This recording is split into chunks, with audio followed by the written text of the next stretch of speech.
Hello everybody, it's your homeless friend Kai, and you may notice that I have a rope tied around my head. Well, I couldn't figure out how to hold the phone and walk with my crutches at the same time, and I don't have a GoPro Hero Cam, helmet cam set up. So, while inventing, I like to walk, or I have to walk actually. For some reason, my thoughts,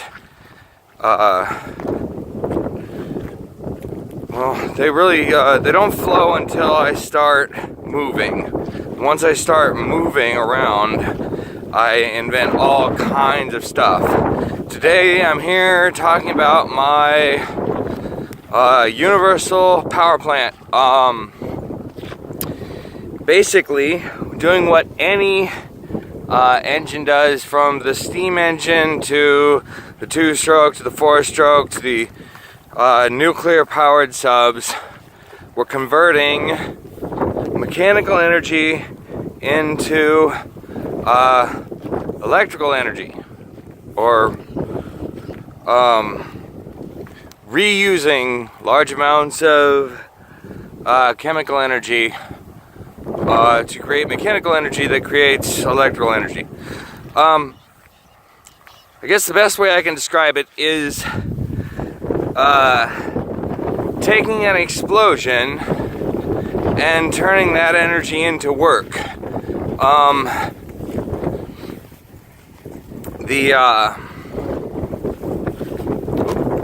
Losing it here. The steam engine is basically what my design is based off of. Only instead of steam, we're moving an uncompressible fluid. It can be water, it can be hydraulic fluid. Those are the only two uncompressible fluids I can think of right now. But when forced through a turbine, an incompressible fluid is much more efficient than trying to force a gas through a turbine. So basically, it's kind of like a way more efficient steam engine. Now, I know what you're thinking. This isn't free energy, and how's it going to solve the world's problems? The idea is that I take a pressure vessel, in this case, a scuba tank, and I create a chamber attached to it, similar to like a spark plug goes into the head of a motor. I want to generate an explosion. Now, generating an explosion inside the pressure vessel full of an uncompressible fluid is a bad idea. So it's not going to be full. There's going to be an airspace in between the fluid and the explosion. We need an area for the gas to compress, basically. So let's say the chamber is 3/4 full. The explosion happens above the incompressible fluid. We don't have a catastrophic failure, because no matter how strong the pressure vessel is, if you were to detonate an explosion inside an incompressible fluid inside a pressure vessel, you would have a catastrophic explosion, catastrophic failure of the device. I figured out a way around that.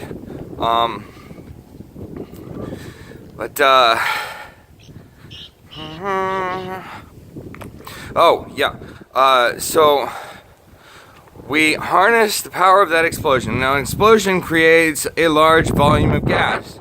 Now, it's not like an implosion where it explodes out and then is sucked back into place because you create a vacuum. Those gases don't go back. They're not converted back into what they were before the explosion. So they continue to exert that pressure. You've created a large amount of gas inside a small volume of area.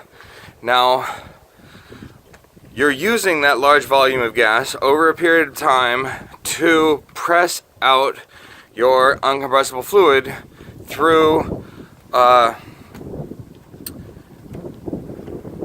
engine, basically. Like, I can use current parts, so I can take a hydraulic motor and pull the motor off and use the hydraulic drive system,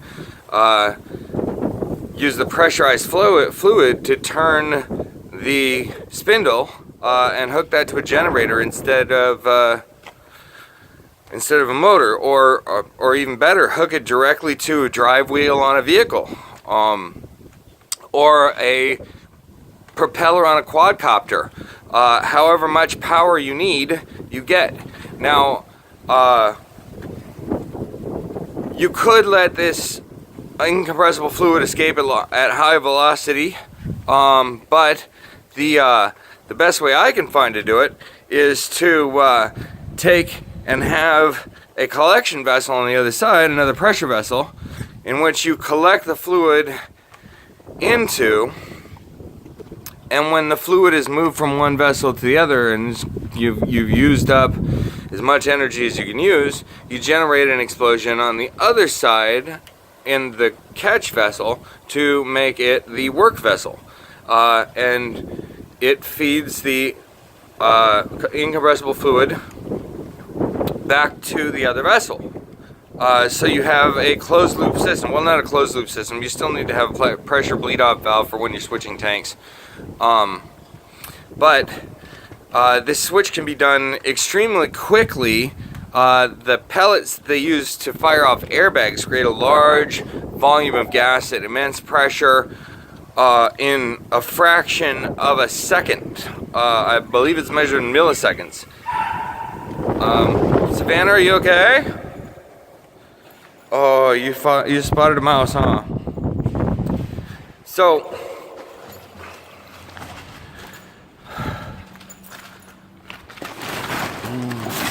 what I want to do is build. I'm not creating any new technology here. I'm combining old technology in different ways, in very simple ways. I don't even understand how people haven't thought of this yet. To me it seems so easy. It seems like somebody should have thought of this 100 years ago, 200 years ago, 500 years ago, 1,000 years ago. Somebody should have thought about it. It seems so simple to me. I'm wondering why I didn't think of it sooner.